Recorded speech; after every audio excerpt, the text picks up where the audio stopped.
سورہ یوسف کل جو پڑھی تھی یہاں تک، اس میں حضرت یوسف علیہ السلام کا واقعہ آیا تھا کہ جب بادشاہ ریان کے اس خواب کی تعبیر انہوں نے بتا دی اور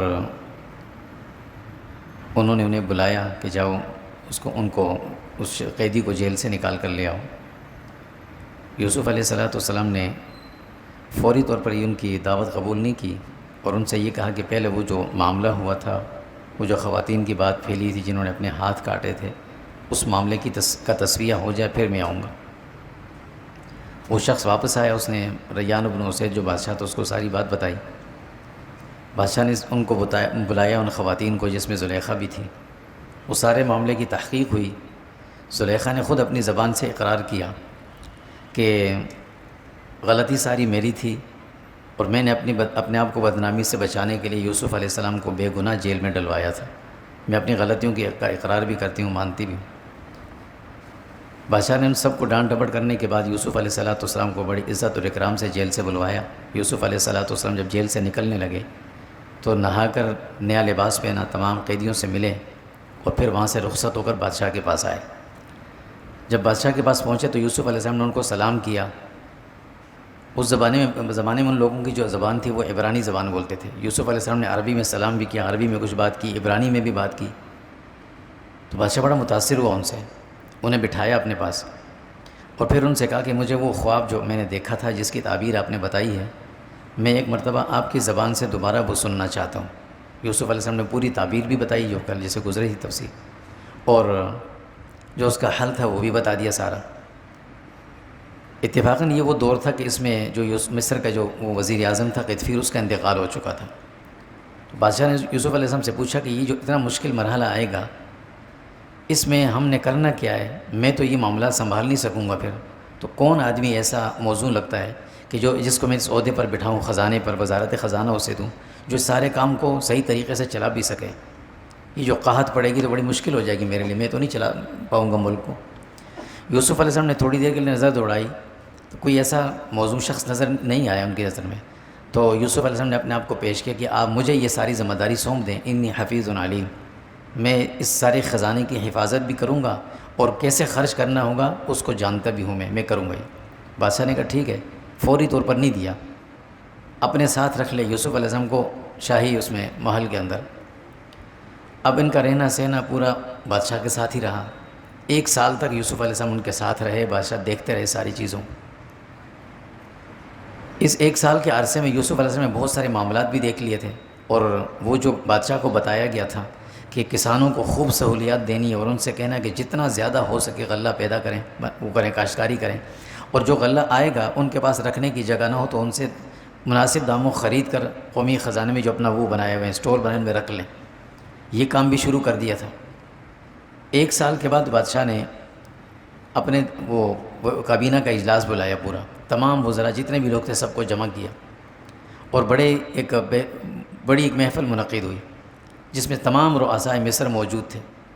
بادشاہ نے اعلان یہ کیا کہ آج کے بعد اس مصر کے بادشاہ یہ ہوں گے۔ بادشاہت پوری یوسف علیہ السلام کے حوالے کی اور خود بالکل کنارہ کش ہو گئے تھے، بالکل ساری چیزوں سے الگ ہو گئے کہ میں اس ملک کا نظام اب نہیں چلا پاؤں گا، جو مشکل وقت آنے والا ہے مجھ سے نہیں سنبھالا جائے گا، مجھے یہ شخص موزوں لگتے ہیں، یہی اس نظام کو چلا پائیں گے، لہٰذا پوری حکومت اور بادشاہت ان کے حوالے کی، خزانہ بھی، وزارت عظمیٰ بھی، بادشاہت بھی، سب کچھ، اور بالکل الگ تھلگ ہو گئے ساری چیزوں سے۔ تاریخی روایت میں آتا ہے کہ بعد میں یہ مسلمان ہو کر یوسف علیہ السلام کے ساتھ اور ان کے ہاتھ میں مسلمان بھی ہو گئے تھے اور غلامی میں زندگی گزاری انہوں نے۔ یوسف علیہ السلام جب مصر کے بادشاہ بنے تو انہوں نے بہت سے کام کیا۔ سب سے پہلا کام یہ کیا کہ پورے مصر کے اندر جو کسان تھے انہیں جس چیز کی ضرورت تھی، پانی، بیج یا کھاد جو تھی، وہ سب ان کو دی، اور ان کو یہ تاکید کی تھی کہ تم نے اپنی کھیتوں پہ خوب محنت کرنی ہے، جتنا زیادہ ہو سکے ہمیں غلہ جو ہے وہ جمع کرنا ہے، اور ہم تم سے خریدیں گے، اس بات کی فکر بھی نہ کرنا۔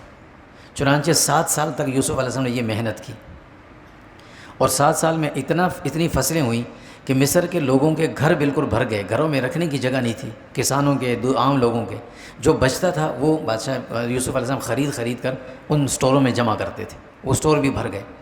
7 سال کے بعد اب قحط کے سال جب شروع ہوئے تو یوسف علیہ السلام نے یہ بھی کہا تھا بادشاہ سے کہ یہ جو قحط پڑے گا یہ صرف مصر پر نہیں پڑے گا، مصر کے اطراف میں دیگر لوگوں پر جو ممالک ہیں ان پر بھی پڑے گا۔ مصر والوں کو تو محسوس تک نہیں ہوا، اتنا بہترین انتظام یوسف علیہ السلام نے کیا تھا کہ وہ 7 سال قحط کے جو تھے مصر والوں کو بالکل محسوس نہیں، مصر عوام کو بالکل محسوس نہیں ہوئے۔ یوسف علیہ السلام نے یہ حکم جاری کر دیا کہ آج کے بعد ان 7 سالوں تک جو قحط کے سال ہیں ان میں ایک تو جو ہمارا کھانا بنتا ہے اس کا کابینہ کے لیے وہ صبح بنے گا اور رات کا دوپہر کا کھانا ختم کر دو، دوپہر میں کھانا نہیں پکے گا۔ اور جو کھانا جب یوسف علیہ السلام کھاتے تھے تو پیٹ بھر کے نہیں کھاتے تھے، تھوڑا سا کھائے اٹھ جاتے تھے۔ تو کبھی ایک بار تو کسی نے پوچھا کہ آپ نے یہ سخت حکم کیوں لگا دیا اور اپنے پر بھی سختی کر رہے ہیں، جبکہ مصر میں تو ہمیں کوئی تکلیف نہیں ہے، باہر کے ملکوں میں اگر ہوگی قحط کی سے وہ جو کنعان اور اطراف کے لوگ وہ تھے ممالک تھے، مصر میں تو کسی کو کوئی تکلیف نہیں ہو رہی، کسی کو پتہ ہی نہیں ہے۔ تو یوسف علیہ السلام فرمانے لگے کہ دنیا میں جہاں بھی ہوں انسان ہے، اور انسان ہم اگر بھوکے رہیں گے تو ہمیں پتہ چلے گا کہ بھوک کی تکلیف کیا ہوتی ہے، اگر ہم بھوکے نہیں رہیں گے تو ہمیں نہیں پتہ چلے گا بھوک کی تکلیف کیا ہوتی ہے۔ یوسف علیہ السلام نے وہ کر دیا، حکم یہ کیا تھا، اپنا اس میں شاہی حکم جاری کیا تھا کہ جو لوگ باہر سے آئیں مصر جو بھی چیز خریدنے کے لیے، گندم خریدنے، چاول، جو بھی چیز خریدنے آئیں گے ان کو جتنا چاہیے وہ دینا ہے۔ اور اس کے لیے یوسف علیہ السلام نے ترتیب یہ بنائی کہ خود موجود رہتے تھے۔ چنانچہ مصر میں تو خیر پتہ نہیں تھا، لیکن اطراف و اکناف میں جب قحط سے شدت بڑی تکلیف ہوئی، کنعان کے لوگ بھی متاثر ہوئے، تو آہستہ آہستہ کس بات مشہور ہو گئی کہ مصر کا جو بادشاہ ہے بڑا اچھا ہے اور وہ بڑے مناسب داموں پہ لوگوں کو جو چیزیں چاہیے وہ دے رہا ہوتا ہے، تو لوگ آنا شروع ہوئے مصر کی طرف۔ کنعان سے یوسف علیہ السلام کے بھائی بھی آئے، ان کو پتہ چلا، ان کے والد یعقوب علیہ السلام نے ان سے کہا کہ تم بھی جاؤ۔ وہ جو 10 بھائی تھے بڑے وہ آئے، لیکن بنیامین کو ساتھ نہیں بھیجا یعقوب علیہ السلام نے، کیونکہ یوسف علیہ السلام بھی گم ہو گئے تھے، تو یہ بنیامین چھوٹے تھے، ان کو اپنے ساتھ رکھا کہ یہ میرے ساتھ رہیں، ان کو اپنے سے دور نہیں کرنا چاہتا، تم لوگ جاؤ۔ یہ لوگ جب آئے مصر پہنچے تو یوسف علیہ السلام نے چونکہ تو پہچان لیا تھا، ان کے تو وہم و گمان میں نہیں تھا کہ بھئی یوسف علیہ السلام اس طرح مصر کے بادشاہ ہوں گے اور یہ کچھ ہوگا، ان کو تو پتہ نہیں تھا۔ جیسے آئے تو یوسف علیہ السلام نے مزید تحقیق کے لیے ان سے کچھ سوالات پوچھے، بھئی تم کہاں سے آئے ہو، کون ہو؟ تو انہوں نے کہا ہم جو ہے نا مصر سے آئے ہیں، اور مصر سے نہیں کنعان سے آئے ہیں، اور اس طرح ہمیں پتہ چلا کہ یہاں جو ہے وہ ساری چیزیں ملتی ہیں کھانے پینے کی، وہاں بڑی قحط ہے، ہمیں کچھ نہیں مل رہا، بڑی تکلیف تھی تو ہم یہاں آئے۔ تو یوسف علیہ السلام نے کچھ اور سوالات بھی ان سے کیے تحقیق کے لیے۔ جب یقین ہو گیا کہ ہاں یہ وہی میرے بھائی ہیں، کہ تم کون ہو، کہاں کس نے بھیجا، تم کوئی جاسوس تو نہیں ہو، تو انہوں نے فوری کہا نہیں ہم جاسوس واسوس نہیں ہیں، ہمارے والد جو ہیں وقت کے بڑے نبی ہیں، ہم تو نبی کے بیٹے ہیں، اور نبی کے بیٹے کیسے ایسے ہو سکتے ہیں، اپنا وہ صفائی پیش کرنے کے لیے۔ یوسف علیہ السلام نے پہچان کیا، ٹھیک ہے۔ ان کو وہاں رات اپنے پاس رکوایا، چونکہ لمبا سفر تھا، یہاں رکتے تھے، تو ان کو شاہی جو وہ تھا محل تھا اس کے اندر مہمان بنائے، ان کے کھانے پینے کا انتظام سب کچھ کیا۔ یوسف علیہ السلام غلہ جب لوگوں کو دیتے تھے تو انہوں نے قانون یہ بنایا تھا کہ فی آدمی 5 من غلہ ملے گا، جو چیز وہ خریدے گا، چاول گندم جو بھی خریدے 5 من کے حساب سے فی آدمی کو ملے گا، وہ لے کر جائیں، اور جب ختم ہو جائے دوبارہ آئیں گے۔ لیکن یہ وہ کہتے تھے کہ جو آدمی یہ کہے کہ بھئی میرا کوئی رشتہ دار یا میرا کوئی عزیز آ نہیں سکا تھا اس کے حصے کا بھی دے دیں، یوسف علیہ السلام کہتے ہیں نہیں ایسا نہیں دوں گا، جو آدمی خود آئے گا میں اسے دوں گا، اور نگرانی خود کرتے تھے، خود تقسیم کھڑے ہو کر یہ چیزیں دیتے تھے سب کو۔ ان بھائیوں نے یہ کہا کہ ہمارے ایک بھائی اور بھی ہیں، جب یہ صبح کو تیار ہوئے اور ان کے غلہ اونٹوں پہ لاد دیا گیا 5 من کے حساب سے فی آدمی کو، تو انہوں نے کہا کہ ہمارے ایک بھائی چھوٹے اور ہیں، ان کے حصے کا بھی اگر ہمیں مل جائے ہم پیسے بھی دیں گے۔ یوسف علیہ السلام نے کہا ان کا کیا نام ہے، کون ہے وہ؟ نام بتایا، وہ تو پہلے ہی پہچان گئے تھے سارے۔ تو یوسف علیہ السلام نے کہا نہیں ایسے میں نہیں دیتا، ہمارے قانون ہے، تم یہ لے جاؤ اور جب یہ ختم ہو جائے پھر آنا لینے کے لیے، لیکن جب دوبارہ آؤ گے تو اس بھائی کو ساتھ لے کر آنا، اس کا بھی اس کے حصے کا بھی میں دوں گا، لیکن یاد رکھنا اگر ان کو لے کر نہ آئے تو پھر تمہیں بھی نہیں ملے گا۔ اور یوسف علیہ السلام نے خاموشی سے جو پیسے انہوں نے بھائیوں نے دیے تھے وہ واپس لپیٹ کر ان کے سامان میں رکھ دیا، ان کو رخصت کر دیا، بھیج دیا ان کو۔ یہ لوگ جب ہم پہنچے واپس کنعان پہنچے بڑے خوش ہوئے، اپنے والد کو سارا واقعہ سنایا کہ بڑا اچھا بادشاہ، اس نے بڑا اکرام کیا ہمارا، ہمیں رکھا اپنے پاس، کھانے بانے کا خوب اہتمام بھی کیا، صبح ہمیں بڑے عزت سے اس نے رخصت بھی کیا، لیکن اس نے ایک شرط لگائی ہے کہ دوبارہ جب آؤ گے تو اپنے بھائی کو ساتھ ضرور لے کر آنا ہے ورنہ غلہ نہیں ملے گا آپ کو۔ یعقوب علیہ السلام نے کہا ٹھیک ہے دیکھا جائے گا، جب تک جو آیا اس کو استعمال کرو۔ اب جیسے انہوں نے سامان کھولا تو اس سامان کے اندر وہ پیسے بھی رکھے ہوئے تھے، یوسف علیہ السلام نے اپنی جیب سے دے دیے تھے چونکہ بھائیوں سے لینا مناسب نہیں سمجھا، وہ بھی بھیج دیے۔ تو بھائی بڑے خوش ہوئے کہ والد سے کہا کہ دیکھو انہوں نے تو پیسے بھی واپس کر دیے۔ یہ ایک بڑی حکمت تھی کہ چونکہ ادھر بھی نبی تھے ادھر بھی نبی تھے، تو نبی اس بات کو سمجھتے تھے کہ یعقوب علیہ السلام جب دیکھیں گے کہ یہ پیسے تو واپس آ گئے تو وہ لازماً ان کو دوبارہ بھیجیں گے، جاؤ بھائی پیسے دے کر آؤ، تم پیسے کے بغیر کیسے لے کر آگے ہو یہ وہاں سے ساری چیزیں، پیسہ ان کو دے کر آؤ، اور جب یہ دوبارہ آئیں گے تو میرے چھوٹے بھائی کو ساتھ لے آئیں گے، میں ان کو دیکھ لوں گا۔ اصل میں یوسف علیہ السلام دیکھنا چاہتے تھے، کیونکہ جب یوسف علیہ السلام کو کنویں میں ڈالا گیا تھا تو 7 سال کے تھے، اور جب بادشاہ بن گئے تھے تو ان کی عمر 80 سال ہو گئی تھی، تو یہ تقریباً 73 سال تک اس نے اپنے بھائی کو نہیں دیکھا تھا۔ وہ دیکھنا بھی چاہتے تھے، والد کو بھی نہیں دیکھا تھا، لیکن بتانا نہیں چاہتے، اللہ کی تو حکمت، اللہ کی طرف سے حکم ایسا تھا۔ اب یعقوب علیہ السلام نے بھائیوں سے کہا کہ ٹھیک ہے، جب غلہ ختم ہوا تم دوبارہ جانے لگے، بھائی تیاری کرنے لگے، تو والد سے کہا کہ بھائی اپنے چھوٹے بھائی کو بھی ہمارے ساتھ بھیجیں ورنہ ہمیں نہیں دے گا وہ غلہ۔ یعقوب علیہ السلام نے کہا دیکھو پہلے تم نے بڑی خیانت کی تھی میرے ساتھ، اب خیال کرنا، اور اس کو لے جانا چھوٹا ہے لیکن واپس سے یہاں تک میرے تک اس کو پہنچا دینا، اس کا بڑا خیال کرنا۔ بھائیوں نے کہا ٹھیک ہے ہم بالکل خیال کریں گے۔ اس مرتبہ بڑے خیال اور بڑے ایک اس سے عزت سے اپنے چھوٹے بھائی کو لے کر وہ آئے۔ جب مصر پہنچے یوسف علیہ السلام سے ملے تو یوسف علیہ السلام نے سب کو دیکھ لیا۔ یوسف علیہ السلام پہچانتے تھے کہ یہ میرے بھائی، ان کو نہیں پتا تھا کہ یہ ہمارے بھائی یوسف ہیں۔ یوسف علیہ السلام نے پھر ان کو رات کو ٹھہرانے کا انتظام کیا۔ انتظام اس طرح سے کیا کہ ہر کمرے میں 2 آدمیوں کے لیے سونے کی جگہ بنائی، 2 آدمیوں کو بیڈ لگائے۔ تو یہ دونوں 2 بھائی چل کے جب اپنے کمروں میں چلے گئے تو بنیامین اکیلے رہ گئے، وہ 10 تھے، 5 کمروں میں چلے گئے۔ تو یوسف علیہ السلام نے کہا چلو یہ چھوٹا میرے ساتھ چلے، میرے کمرے میں چلے جائے، ان کو ساتھ لے گئے اپنے ساتھ جب لے کر گئے تو پھر ان کو بتایا کہ میں یوسف ہوں اور تم میرے بھائی ہو چھوٹے بنیامین۔ والد کے حال احوال پوچھے، سارے پوچھے۔ اب چھوٹے بھائی تھے، انہوں نے جب دیکھا کہ بھائی مل گئے اتنے عرصے کے بعد، وہ تو ان کی خوشی کا تو کیا عالم ہوگا اس وقت۔ اب رات بھر دونوں بھائی، رات گزر گئی، چھوٹے بھائی بڑے بھائی سے کہنے لگے کہ مجھے واپس نہیں جانا، مجھے آپ کے پاس رہنا ہے۔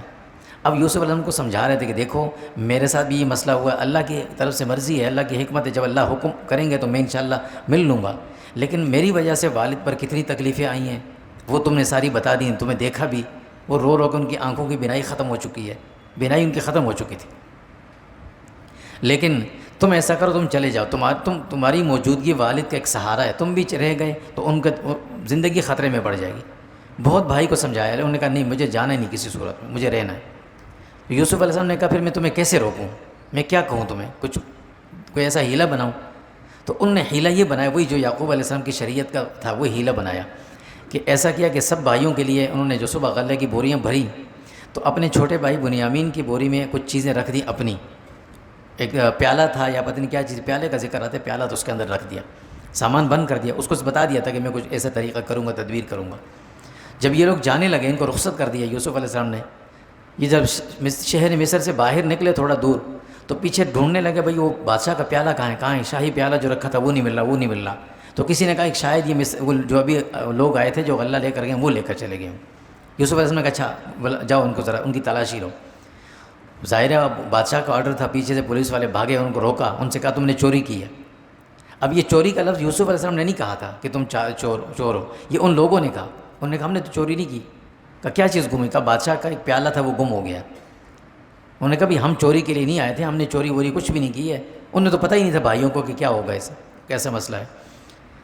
انہوں نے کہا نہیں اب ہم تمہارا سامان کھولیں گے۔ ٹھیک ہے کھول لو سامان کھولتے تلاشی لیتے بنیامین کے سامان جب کھولا تو اس میں سے نکل آیا وہ۔ اب یہ بھائی بڑے شرمندہ ہوئے کہ یہ کیا ہو گیا، یہ تو ہم واقعی چور پکڑے گئے۔ اچھا انہوں نے پہلے ہی وعدہ لیا تھا کہ یہ بتاؤ اگر تم میں کوئی چور مل گیا تو پھر کیا ہوگا؟ کہا وہی ہوگا جو قانون ہے ہمارا، چور پھر جس کی چوری کی ہے اس کا غلام بن کے رہے گا۔ یعقوب علیہ السلام کی شریعت میں یہی حکم تھا، وہی رہے گا۔ ان کو یقین تھا ہمارے پاس ہم نے کسی نے چوری نہیں کی۔ بنیامین کے بعد جب سامان وہ پیالہ نکل آیا تو یہ بھائی غصے سے کہنے لگے قالوا ان یسرق فقد سرق اخ له من قبل، یہ جو آدمی ہے نا یہ چور ہے اور اس کا ایک بھائی اور بھی چور تھا پہلے۔ اب وہ اپنے بھائی ہونے سے بھی انکار کر دیا، کہنے لگے ان یسرق فقد سرق اخ له من قبل۔ انسان بھی بڑا عجیب ہوتا ہے نا، جب یہ مجبور ہوتا ہے نا تو یہ اپنا رشتہ کسی نہ کسی طریقے سے جوڑنے کی کوشش کرتا ہے کسی بڑے کے ساتھ، اور جب کوئی مشکل آتی ہے نا تو پھر اس رشتے کو کاٹنے کی بھی پوری کوششیں کرتا ہے۔ وہ ایک آدمی تھا نا، نشائی تھا، نشے والا تھا، کسی اس میں گرا ہوا تھا، گٹر کے اندر گرا ہوا تھا، لوگ جا رہے کسی کو پتہ ہی نہیں تھا، قریب سے کوئی امام صاحب مسجد کے گزرے تو انہوں نے یہ چیخ رہا تھا، اس نے پکڑا، باہر کھینچا، نکالا اس کو، پانی وانی اس کو مارا، تو یہ چل پھر نہیں سکتا تھا، بالکل نشے میں۔ کبھی کہاں ہے تمہارا گھر کدھر ہے، چلو میں تمہیں چھوڑ کے آتا ہوں۔ گھر تک لے کر گیا، جب دروازے پہ پہنچے تو اب یہ مولوی صاحب سے کہتے امام صاحب ذرا رکیں، نے کبھی مجھے جانے دو، اب کیوں رکوں؟ کہ نہیں 1 منٹ رکیں، مجھے بس ضروری کام ہے۔ اب دروازے پہ دستک دے رہے ہیں، کوئی دروازہ نہیں کھول رہا، یہ امام صاحب کو چھوڑ نہیں رہے، پکڑا ہوا ہے۔ بھئی مجھے کیوں پکڑا ہوا؟ کہتے اصل میں میری والدہ آئیں گی نا تو میں اس کو بتانا چاہتا ہوں کہ میں آج کس کے ساتھ تھا. تو وہی بتانا. یہ بھائی جب وہاں پہنچے تو انہوں نے پہلے یہ کہا کہ ہمارے والد جو بڑے نبی ہیں اور ہم وقت نبی کے بیٹے ہیں، ہم بڑے اپنی تعریفیں کرنے لگے.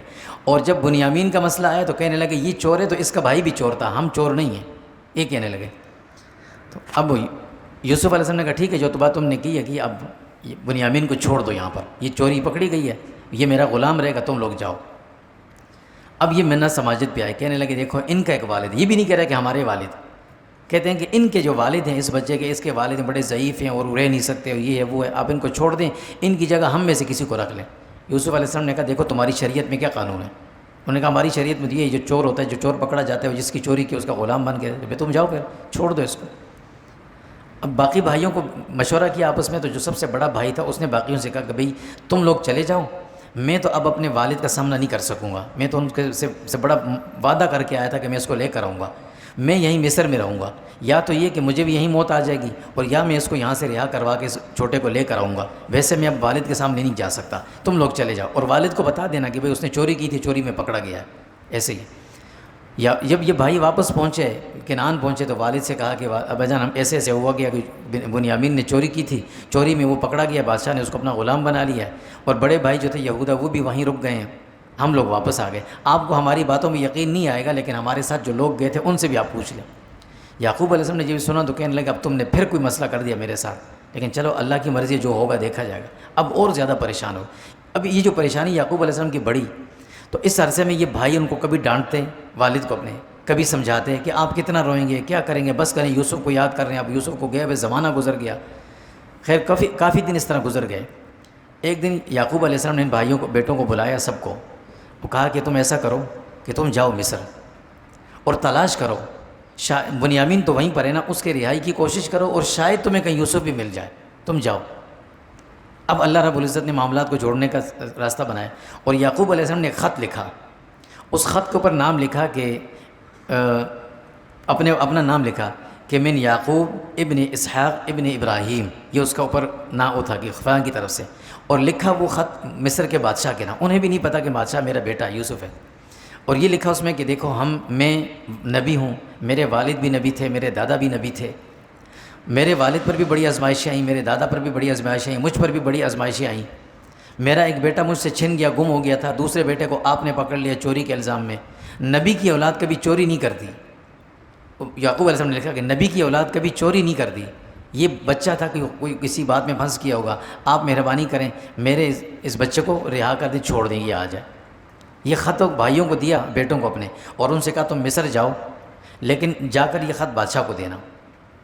جب یہ لوگ مصر پہنچے واپس، تو بادشاہ کے سامنے جا کر یہ رونے دھونے لگے، کہنے لگے دیکھو ہمارے پاس کھانے کو کچھ نہیں ہے، حالات بہت خراب ہیں، بالکل بھوک سے نڈھال ہیں سارے، پیسے بھی گھر میں ختم ہو گئے تھے، والد بھی ہمارے ضعیف بیمار ہیں، شدید بیماری میں ہیں، اور ہمارے پاس گھر کے اندر جو کچھ تھا، جو کچھ بچا تھا، وہ سب ہم اٹھا کے لے آئیں آپ کے پاس، یہ آپ رکھ لیں اور ہمیں اس کے بدلے کچھ غلہ تھوڑا بہت دے دیں.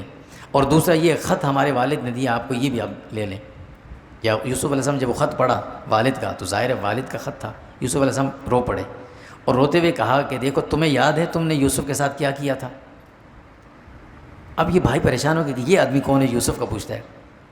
تمہیں پتہ ہے تم نے یوسف کے ساتھ کیا کیا تھا، اور یوسف کے ساتھ تم نے بنیامین کے ساتھ، ان کے بعد بنیامین کے ساتھ تم کیسے رہتے تھے، اور تم اپنے والد کو کتنا ستاتے تھے، تمہیں پتہ ہے یعقوب علیہ السلام کو کتنا ستاتے تھے. جب یہ ساری بات یوسف علیہ السلام نے بتائی تو بھائی حیرانگی سے پوچھنے انت یوسف، آپ یوسف ہیں؟ تو یوسف نے کہا ہاں انا یوسف وہذا اخی، میں یوسف ہوں اور یہ میرا بھائی بنیامین ہے، یہ میرا بھائی ہے، اس کو میں نے روکا تھا، اس نے چوری نہیں کی تھی، میں نے روکا تھا اس کو. جب اب جو کچھ ہوا میرے اور تمہارے درمیان شیطان نے یہ ساری باتیں ڈالی. دیکھو یوسف علیہ السلام نبی ہوتے ہیں، اتنے اس کے باوجود بھی نہیں کہا کہ تم نے ظلم کیا، کہا یہ شیطان نے سب کچھ کیا تھا، میرے اور تمہارے درمیان دوری پیدا کر دی تھی، اور اتنی کچھ میں اب اس کا ذکر ہی نہ کرو، میں اس باتوں کا ذکر ہی نہیں کرتا. تم ایسا کرو یہ کھانے پینے کی چیزیں بھی لو اور اس بھائی کو بھی ساتھ لو اور فوراً جاؤ، اور یہ میرا قمیص ہے کہ یہ ساتھ لے جاؤ، اور میرے والد یعقوب علیہ السلام کی آنکھوں پہ ڈالنا، ان کی بینائی ختم ہو چکی ہے، ان کی اس کی آنکھوں پہ لگائیں گے تو ان کی بینائی لوٹ آئے گی. پھر ایسا کرنا کہ تم سب مل کر یہاں مصر آ جانا، وہاں نہ رہنا، آ جانا سارے. اور جانے کے لیے سواریاں بھی دیں، واپسی کے لیے بھی سواریاں دی، سامان بھی دیا ساتھ میں، راستے کے اخراجات بھی دیا. بھائی جب یہاں سے مصر سے روانہ ہونے لگے نا، تو یعقوب علیہ السلام نے اپنے گھر میں جو بیٹے وہاں تھے کچھ، ان سے کہا کہ مجھے آج یوسف کی خوشبو آ رہی ہے۔ تو وہ گھر میں جو بیٹے تھے نے کہا آپ اس عمر میں ہیں، بڑھاپے میں ہیں، آپ اس طرح کی باتیں کر رہے ہیں، آپ کی باتوں پہ کون یقین کرے گا، یہ ایسے آپ کے خیالات ہیں۔ کہا نہیں، آج مجھے کچھ خوشبو آ رہی ہے۔ 7 دن کا پیدل کا سفر تھا مصر سے کنعان تک کے لیے جو لوگ جاتے تھے۔ تو 7ویں دن جب یہ قافلہ وہاں پہنچا تو سب سے پہلے وہ جو بڑا بھائی جو بنیامین کو لینے کے لیے وہاں رکا تھا وہ پہنچا۔ اس نے والد کے سامنے جا کر سب سے پہلے والے قمیص اپنے والد کی آنکھوں پہ رکھ ان کی بینائی لوٹائی۔ تو ان سے کہا ابا جان ہمیں معاف کر دینا، ہم نے بہت بڑی غلطی کی تھی اور اب تو معاملات سارے کھل گئے، ہمارے لیے اللہ سے بھی استغفار کریں، آپ بھی ہمیں معاف کر دیں۔ یعقوب علیہ السلام نے کہا ٹھیک ہے، میں نے تمہیں بھی معاف کیا اور اللہ سے بھی درخواست کروں گا تمہارے لیے، تمہیں بھی اللہ معاف کر دیں گے۔ بتاؤ یوسف علیہ السلام کس حال میں ہیں؟ صحیح تھے؟ ایمان ان کا کیسا تھا؟ ایمان پر تھے نہیں تھے؟ انہوں نے کہا وہ تو بہت اچھے، مصر کے بادشاہ ہی وہی ہیں، اور یہ سارے حالات اور واقعات ان کو بتائے۔ یعقوب علیہ السلام سے کہا کہ انہوں نے ہمیں بلایا ہے۔ چنانچہ یعقوب علیہ السلام اپنے ان بیٹوں کو اور اپنے گھر والوں کو سب کو ساتھ ملایا۔ تقریباً یہ کوئی 72 آدمی تھے، یا بعض روایت میں تھے 92 یا 91 لوگ تھے۔ ان سب نے قافلے کی شکل میں کنعان سے روانہ ہوئے اور یہ مصر پہنچے۔ جب یہ مصر کے قریب پہنچے تو یوسف علیہ السلام اپنے والد کے استقبال کے لیے مصر سے باہر نکلے، باہر ایک جگہ کھڑے ہوئے، اپنی کابینہ کے لوگوں کے ساتھ اپنے والد کا استقبال کیا۔ اس عرصے میں بعض روایت میں تھے یعقوب علیہ السلام نے تیسرا نکاح بھی کر لیا تھا، وہ ان کے ساتھ ہی یوسف علیہ السلام کی سوتیلی والدہ بھی ساتھ تھی۔ تو جب یوسف علیہ السلام نے ایک تخت بنایا تھا بڑا، اس پہ اپنے والد کے استقبال کے لیے جو جگہ بنے تھا تخت بنایا تھا، اس پہ کھڑے تھے۔ جیسے ہی والد صاحب آئے قریب پہنچے، یوسف علیہ السلام نے اپنے والد کو، والدہ کو، بھائیوں کو، سب کو اپنے ساتھ تخت پہ بٹھایا، تو سب نے ان کے سامنے سجدہ شکر ادا کیا۔ تو یوسف علیہ السلام نے اپنے والد سے کہا ابا جان میں نے جو بچپن میں خواب دیکھا تھا کہ سورج اور چاند اور 10 ستارے مجھے جو ہیں وہ سجدہ کر رہے ہیں، وہ یہی تو نہیں تھا 11 ستارے؟ یعقوب علیہ السلام یہی تو وہ خواب تھا۔ یوں یعقوب علیہ السلام کی اور ان کی آپس میں ملاقات ہوئی اور یعقوب علیہ السلام مصر آ گئے۔ جو حضور سے لوگوں نے سوال کیا تھا کہ یہ بتاؤ کہ بنی اسرائیل کا اصل وطن تو کنعان تھا، یہ مصر کیسے آئے تھے؟ تو مصر اس طرح آئے تھے، اس طرح یہ مصر پہنچے۔ پھر یعقوب علیہ السلام کا مصر میں انتقال ہوا، 147 سال کی عمر میں ان کا انتقال ہوا۔ انہوں نے وصیت کی یوسف علیہ السلام کو جب میرا انتقال ہو جائے تو مجھے میری تدفین وہاں فلسطین میں ہی کرنا۔ یہ جو فلسطین کا حصہ تھا کنعان تھا اس وقت، لیکن اس کو سرزمین انبیاء کہا جاتا ہے کہ ابراہیم علیہ السلام کی قبر بھی وہاں تھی، اسحاق علیہ السلام کی بھی وہاں تھی، دیگر انبیاء کی بھی وہاں تھی، تو میری تدفین بھی وہیں کرنا۔ چنانچہ یوسف علیہ السلام نے اپنے والد یعقوب علیہ السلام کی تدفین وہاں کرے۔ اور پھر جب حضرت یوسف علیہ السلام کی عمر بھی زیادہ ہو گئی، تقریباً 120 سال کے قریب پہنچ گئی تھی، 120 سال میں یوسف علیہ السلام کا پھر انتقال ہوا تھا۔ جب یوسف علیہ السلام کا انتقال ہوا تو ان کی وقتی طور پر تدفین تو مصر کے کسی جگہ میں ہوئی تھی۔ پھر اس کے بعد جب یوسف علیہ السلام کا جب انتقال ہو گیا تو دوبارہ سے وہ جو قوم عمالقہ اور فراعنہ تھے وہ قوم مصر کے حکمران بن گئے اور بنی اسرائیلیوں کو اپنا غلام بنانا شروع کر دیا کہ یہ لوگ باہر سے آ کر انہوں نے ہم پر حکومتیں کی تھی، اب یہ ہمارے غلام بن کے رہیں گے۔ چنانچہ پھر فرعون کے زمانے تک، موسیٰ علیہ السلام کے زمانے تک ان پر ظلم ہوتے رہے بنی اسرائیلیوں پر۔ اور جب موسیٰ علیہ السلام مصر سے نکل رہے تھے اللہ کے حکم سے تو اس وقت بنی اسرائیلیوں کی تعداد تھی 6,70,000 تھی۔ جو 92 لوگ آئے تھے ان کی اولاد میں سے جو یہاں جو بچے تھے وہ 6,70,000 تھے، ان میں جن کا انتقال ہو گیا تھا وہ الگ تھے، اور 1,00,000 تو صرف فرعون نے ان کے بچے ذبح کیے تھے، وہ الگ تھے۔ یہ لوگ جب موسیٰ علیہ السلام جانے لگے تو اللہ نے وحی کے ذریعے بتا دیا تھا کہ بحر قلزم کے کنارے کسی جگہ یوسف علیہ السلام کا جسد مبارک یہاں پر ہے، ان کو بھی یہاں سے اپنے ساتھ نکال کر لے جائیں۔ چنانچہ موسیٰ علیہ السلام جب مصر سے نکل رہے تھے صحرائے سینا کی طرف تو تاریخی روایت میں آتا ہے کہ یوسف علیہ السلام کی قبر ان کو مل گئی اور ان کا تابوت کو نکالا، ان کے جسم مبارک کو ساتھ لے گئے، پھر آگے کسی جگہ غالباً فلسطین کے قریب کسی جگہ ان کی تدفین فرمائی تھی، اور 120 سال کی عمر میں ان کا انتقال ہوا تھا۔ یوں یوسف علیہ السلام کا یہ واقعہ اختتام کو پہنچا۔